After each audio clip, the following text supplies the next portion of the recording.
Hey guys, welcome back to our channel. जैसा कि आप सबको पता है, हम यहाँ पे करते हैं तैयारी सभी राज्यों के टीटी प्रश्न पत्रों की और फिलहाल यहाँ पे तैयारी कर रहे हैं डीएड बीडीसी के नेक्स्ट लेवल, यानी कि हम बात करें यहाँ पे सीटेट की और उसके साथ में अदर स्टेट टीटीज की, which is crucial for your exams. तो चलिए बिना देर के हुए स्टार्ट करेंगे आज का वीडियो। और इस वीडियो में बात होने वाली है गणित के महत्वपूर्ण पैडागॉजी के क्वेश्चन आंसर्स।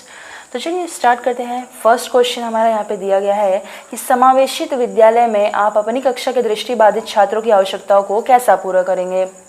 उन्हें अभ्यास के लिए अतिरिक्त समय देंगे, एक्स्ट्रा टाइम देंगे, उन्हें उच्च उपलब्धि वाले छात्रों के साथ बैठाकर शिक्षा अधिगम की वैकल्पिक प्रणालियों और साधनों का प्रयोग करके, या फिर उन्हें विशेष शिक्षक के पास भेजकर।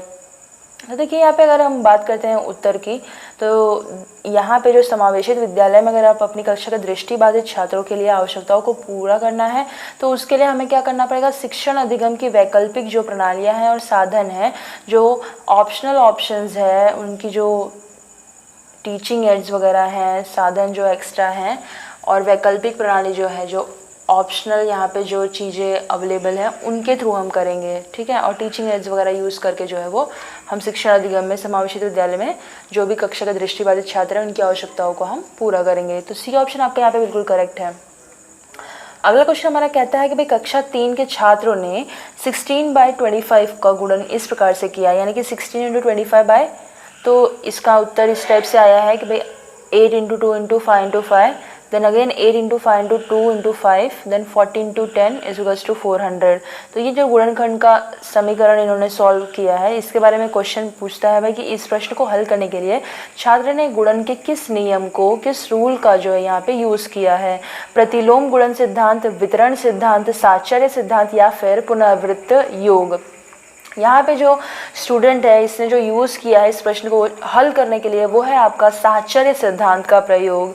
अब साहचर्य सिद्धांत के प्रयोग में होता क्या है, किसी भी चीज़ को जब बोलते हैं ना ए बी सी कोई पूर्णांक है तो हम कह सकते हैं कि a × b × c, या फिर a बाहर कर लिया b c अंदर कर दिया, तो कुछ भी आप कर सकते हैं, ठीक है। तो ये जो है ये साहचर्य का सिद्धांत यही बताता है आपको। तो यहाँ पे जो है वो साहचर्य का सिद्धांत जो है वो फॉलो किया गया है स्टूडेंट के द्वारा। अगला क्वेश्चन हमारा कहता है कि भाई निम्नलिखित में से कौन सा गणितीय प्रक्रम नहीं है। आकलन करना, पक्षांतरण, मानस दर्शन, या फिर कंठस्थ्य करना। देखिए यहाँ पे अगर हम बात करें कंठस्थ्य करना जो है वो गणित के प्रक्रम में आता ही नहीं है। गणित में आप कुछ भी जो है वो रूल्स लर्न कर सकते हो, आप किसी सवाल को किस मेथड से करना है वो आप लर्न आउट नहीं कर सकते हो। तो कंठस्थ्य करना ये गणित के प्रक्रम में कहीं से भी ऐड नहीं होता है, जबकि आकलन करना हो गया, मानस दर्शन हो गया, पक्षांतरण हो गया, ये सारी चीज़ें जो है वो गणित के प्रक्रम में है। और गणित एक ऐसा विषय है जिसको कंठस्थ तो किया ही नहीं जा सकता है, जबकि अंकों या फिर अक्षरों का आकलन जो है वो पक्षांतरण के द्वारा हम कर भी सकते हैं। तो यहाँ पे इसका प्रक्रम में क्या नहीं आता है, क्या नहीं ऐड होता है, वो है आपका लर्निंग, मतलब कंठस्थ करना। कोई भी चीज़ को जो है वो तोता रटंत ज्ञान वाली विद्या यहाँ पे काम नहीं आती है किसी भी एंगल से। निम्नलिखित में से क्या प्रारंभिक संख्या संकल्पना से संबंधित नहीं है। तो क्या नहीं है भाई, मापन, वर्गीकरण, वर्ग समावेश, या फिर संरक्षण। देखिए मापन प्रारंभिक संख्या संकल्पना से संबंधित नहीं होता है, ठीक है, यानी कि आपका उत्तर तो जो है वो ए है। अब वर्गीकरण वर्ग में जो समावेशन है और संरक्षण है ये प्रारंभिक संकल्पना से जो है वो सीधा सीधा डायरेक्टली जो है वो संबंधित है, मतलब कोरिलेट करता है। और सर्वप्रथम अगर हम बात करें प्राइमरी लेवल के बच्चों को ना, तो संख्याओं का वर्गीकरण हो गया, वर्ग समावेश हो गया, संरक्षण करना हो गया, तो ये सारी चीज़ें ही हम सिखाते हैं। अब इन सभी संकल्पनाओं की गणितीय समझ विकसित होने के बाद जो है वो उसके बाद हम एंडिंग में जो उनको मापन करना सिखाते हैं। तो यहाँ पे पूछा है कि भाई प्रारंभिक संख्या संकल्पना से क्या संबंधित नहीं है। तो भाई प्रारंभिक स्टार्टिंग में हम उनको मापना जो है वो नहीं सिखाते हैं, उनको सबसे पहले वर्गीकरण, वर्ग समावेश, संरक्षण, ये सारी चीज़ें सिखाई जाती है। Then we are going through this मापन एंड ऑल। बात करते हैं अब अगले क्वेश्चन की यहाँ पे। तो अगला क्वेश्चन हमारा कहता है कि भाई संख्यांक और संख्या के विषय में निम्नलिखित में से कौन से कथन जो दिए गए हैं वो सही है। संख्यांक एक प्रतीक है जिसे संख्या को प्रदर्शित करने के लिए प्रयोग किया जाता है, या फिर एक संख्या को विभिन्न संख्यांकों द्वारा प्रदर्शित किया जा सकता है। तो पहला ऑप्शन तो हमारा कहता है कि पहला और दूसरा दोनों ही शुद्ध हैं। दूसरा ऑप्शन हमारा कहता है कि दोनों ही अशुद्ध हैं। तीसरा ऑप्शन हमारा कहता है कि पहला शुद्ध और दूसरा अशुद्ध है। और फिर चौथा ऑप्शन कहता है दूसरा शुद्ध और पहला अशुद्ध है। यहाँ पे हमको बताना है कि भाई कौन सा एग्जैक्टली करेक्ट है, कौन सा नहीं है, या फिर दोनों करेक्ट है या फिर दोनों फॉल्स है। तो यहाँ पे अगर हम बात करते हैं सही कथन की, तो ये आपका देखिए दोनों भी जो है ना करेक्ट ही दिया गया है, ठीक है।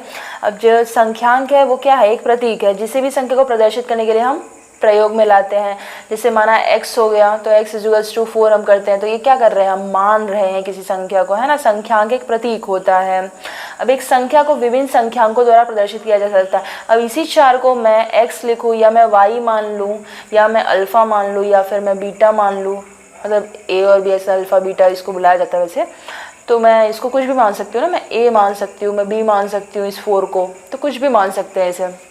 तो एक ही संख्या को विभिन्न संख्यांकों के द्वारा हम प्रदर्शित कर सकते हैं। और संख्यांक क्या होते हैं, एक प्रतीक होते हैं, एक चर होता है, ठीक है, जिसके थ्रू हम चीज़ों को मानते हैं। अब इसमें जो है आपका पहला और दूसरा दोनों ही यहाँ पे शुद्ध दिया है। अगला क्वेश्चन हमारा क्या कहता है, तो चलिए देखते हैं। योग पर निम्नलिखित शाब्दिक समस्याओं को पढ़ना है। एक टोकरी में 15 संतरे हैं और दूसरी टोकरी में 17 हैं, तो सब मिलाकर कितने संतरे हैं। सही में मिल जाए तो हम लोग बैठ के आराम से बांट के खाएंगे, लेकिन यहाँ पे तो क्वेश्चन में ऐसा दिया है, तो चलिए देखते हैं। एक 9,950 वाले मोबाइल फ़ोन की कीमत बजट के बाद 375 की वृद्धि हो जाती है, तो नई कीमत क्या है। निम्नलिखित में से कौन सा कथन इसमें से सही है। इसमें से बताना है दोनों में से भाई कौन सा एप्रोप्रिएट दिया गया है।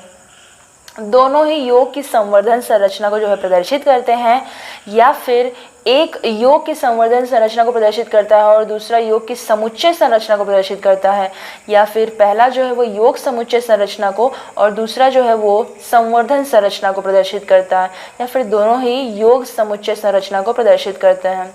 चलिए बात कर लेते हैं यहाँ पे एक बार फिर से क्वेश्चन को देख के कि भाई एक टोकरी में 15 संतरे दिए गए हैं, दूसरी टोकरी में 17 संतरे हैं, तो सब मिला के कितने संतरे हैं। ये क्या हो गया, ये है समुच्चय का निर्माण, ठीक। और यहाँ पे इसीलिए जो पहला कथन है ये योग के समुच्चय की संरचना को प्रदर्शित करता है, यानी यहाँ पे तो बात हो रही है योग के संरचना की, ठीक है। समुच्चय का निर्माण हो रहा है, इसलिए ये हो गया योग की समुच्चय संरचना। अब दूसरा देखते हैं, 9,950 वाले मोबाइल फ़ोन की कीमत के बजट में जो है वो 375 की वृद्धि हो जाती है और इस वजह से इसकी नई कीमत क्या हमें प्राप्त होगी। तो ये क्या है, ये दो संख्याओं के योग करने से हमें जो है इसकी नई कीमत जो है प्राप्त होगी। इसलिए जो सेकंड कथन है आपका, ये क्या, योग का संवर्धन संरचना। संवर्धन मतलब क्या, किसी चीज़ में बढ़ोतरी हो जाना, तो संवर्धन जो है इसकी संवर्धन संरचना को प्रदर्शित करता है। तो यहाँ पे जो भी ऑप्शन में आपका पहला लिखा गया भाई समुच्चय का निर्माण, यानी कि समुच्चय वाला आपका कौन सा ऑप्शन है, देखो योग संवर्धन संरचना नहीं है ये, यहाँ भी संवर्धन संरचना, समुच्चय संरचना, ठीक है। पहला जो है वो आपका योग की समुच्चय संरचना और यहाँ पे दोनों ही लिखा है, तो दोनों वाला भी नहीं है। पहला जो है वो योग के समुच्चय संरचना को प्रदर्शित करता है और दूसरा जो है वो योग की संवर्धन संरचना को प्रदर्शित करता है। तो यहाँ पे आपका जो ऑप्शन सी है वो एकदम एप्रोप्रिएट है। अब यहाँ पे बात आती है पियाजे की, तो भाई पियाजे जी कहते हैं कि उनके प्रस्ताव के अनुसार माप जो है उसमें विभिन्न भौतिक राशियों के संरक्षण की योग्यता जो है, इसके विषय में सही कथन को हमें पहचानना है। लंबाई के संरक्षण की समझ जो है वो संख्याओं के संरक्षण से पहले ही आ जाती है, या फिर भार के संरक्षण की समझ जो है वो आयतन के संरक्षण से पहले आती है, या फिर आयतन के संरक्षण की जो समझ है वो द्रव्यमान के संरक्षण से पहले आ जाती है, या फिर भार का जो संरक्षण है इसकी समझ जो है वो संख्याओं के संरक्षण से पहले आती है।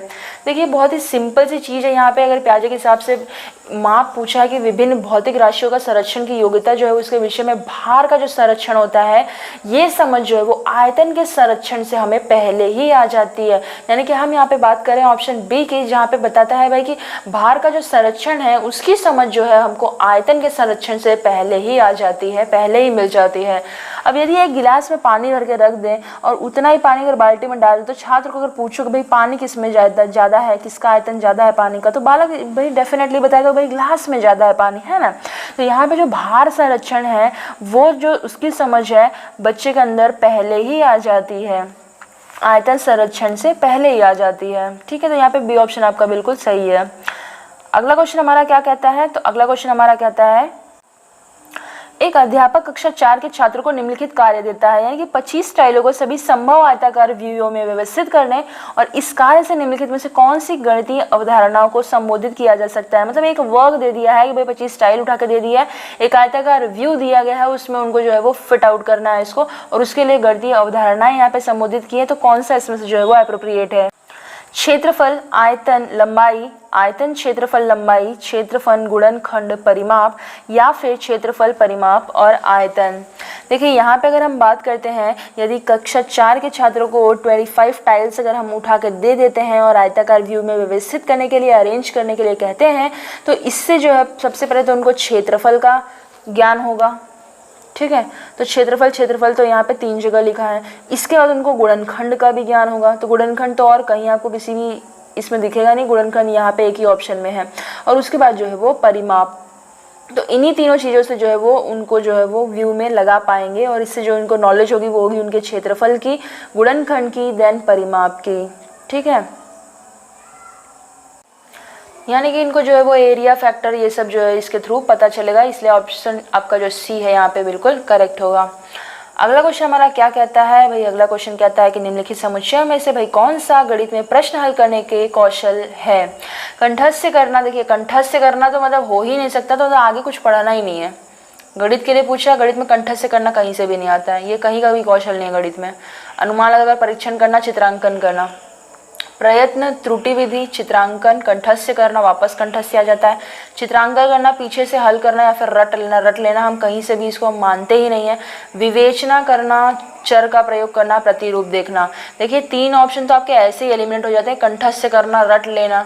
ठीक है, तो ये चीज़ें यहाँ नहीं आएंगी। यहाँ पे जो आपका ऑप्शन बिल्कुल सही है वो आपको, मुझे दोनों मतलब हम दोनों व्यक्तियों को पता है कि विवेचना करना, किसी भी चीज़ की विवेचना करना आ जाता है, उसमें चर का प्रयोग करना और प्रतिरूप देखना, ये दोनों भी चीज़ें यहाँ पे आ जाएंगी। अब गणित में प्रश्न को हल करते समय क्या होता है, सबसे पहले हम इसको प्रश्न की विवेचना करते हैं, जरूरत के अनुसार उसको क्या करते हैं, वेरिएबल्स का प्रयोग करते हैं, यानी कि चर व चर जो यूज़ करते हैं वो सब आ जाते हैं उसके वेरिएबल्स, और अज्ञात मान को फिर उसके हम ज्ञात करते हैं। और कुछ प्रतिरूपों को देख के क्या करते हैं, गणित के प्रश्नों को हम हल करते हैं, यानी कुछ ऐसे सिम्बल्स वगैरह से दे देगा तो उसको फाइंड आउट करना है, तो वो हम देख के ही फाइंड आउट करते हैं कि मतलब इसमें इतने तो इसमें कितने, ऐसा कुछ। तो यहाँ पे आपका जो डी ऑप्शन है बिल्कुल करेक्ट है। अब बात करते हैं वॉन हेले की, तो वॉन हेले के स्तर जिस विकास की अवस्थाओं का संकेत करते हैं वो कौन सी है, भिन्न है, संख्या की संकल्पना है, स्थानीय मन या फिर ज्यामितीय चिंतन। देखिए वॉन हेले के स्तर से अगर जिस विकास के मतलब संकेत करता है ये अवस्था, वो इनका ज्यामितीय चिंतन है। ठीक है, ज्योमेट्रिकल थिंकिंग है। अब ये वॉन हेले ने गणित की ज्यामितीय विचार के लिए 5 स्तरों का वर्णन किया है, वो कौन से हैं। देखिए यहाँ पे इनका जो पहला विचार था वो था दृश्यावलोकन, यानी देख के कोई चीज़ को मतलब बोलते हैं ना विजुअलाइजेशन करना। सेकंड है विश्लेषण, फिर थर्ड है आपका अनौपचारिक निगमन, चौथा है आपका औपचारिक निगमन और 5वां है आपका रिगर यानी कि कठोरता। तो यहाँ पे ये 5 है जो वेन हेले के हिसाब से इनके ज्यामिति के चिंतन की अवस्थाएं हैं, स्तर हैं। पहला इसमें से है दृश्यावलोकन, दूसरा है विश्लेषण, तीसरा है अनौपचारिक निगमन, चौथा है औपचारिक निगमन और 5वां और अंतिम है कठोरता। बात करते हैं अब अगले क्वेश्चन की। यहाँ पे तो राष्ट्रीय पाठ्यचर्या की रूपरेखा एनसीएफ 2005 की अनुशंसा के अनुसार प्राथमिक विद्यालयों का गणित जो पाठ्यक्रम है वो कैसा है। तो छात्रों को प्रगामी गणित के लिए तैयार करने वाला होना चाहिए, छात्रों के प्रतिदिन के अनुभवों से संबंधित होना चाहिए, कार्य विधिक ज्ञान पर केंद्रित होना चाहिए या फिर गणित संकल्पनाओं में कठोरता देने वाला होना चाहिए।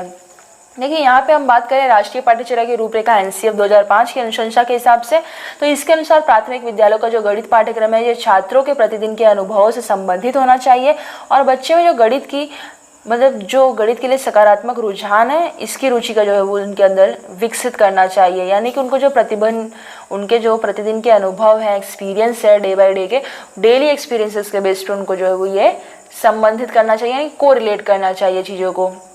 और गणितीय खेल हो गई, पहेलियाँ हो गई, कहानियाँ हो गई, सकारात्मक रुझान पैदा करने में ये सारी चीज़ें वो जो है वो सहायक भी होती है, यूज़फुल होती हैं। और प्राथमिक लेवल पे यानी कि प्राइमरी लेवल पे बच्चों को जो गणनात्मक कौशल है, इसके अलावा पैटर्न पहचानना हो गया, अभिव्यक्ति करना, समझाना और मतलब कन्वर्जेशन वगैरह, तर्क करना, ये सारी चीज़ें जो है भाषागत कौशल के विकास पे भी जोर दिया जाना चाहिए।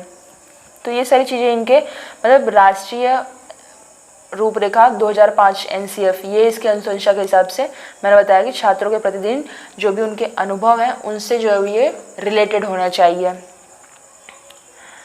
अगला क्वेश्चन हमारा क्या कहता है, तो अगला क्वेश्चन हमारा कहता है भाई कि 2 दशमलव वाली संख्याओं के गुणन जैसे कि 0.3 × 0.2 = 0.06 की संकल्पना को समझाने के लिए निम्नलिखित में से कौन सा शिक्षण अधिगम साधन यानी टीचिंग एड जो है वो उचित है। ग्राफ पेपर, डाइनिंग ब्लॉक्स या फिर टॉयलर एबेकस, या फिर संख्या चार्ट। देखिए यहाँ पे टेलर अबेकस, डायनियल ब्लॉक्स और यहाँ पे डायनीज ब्लॉक्स हो गया, या फिर आप ग्राफ पेपर यूज़ कर लो, संख्या चार्ट यूज़ कर लो।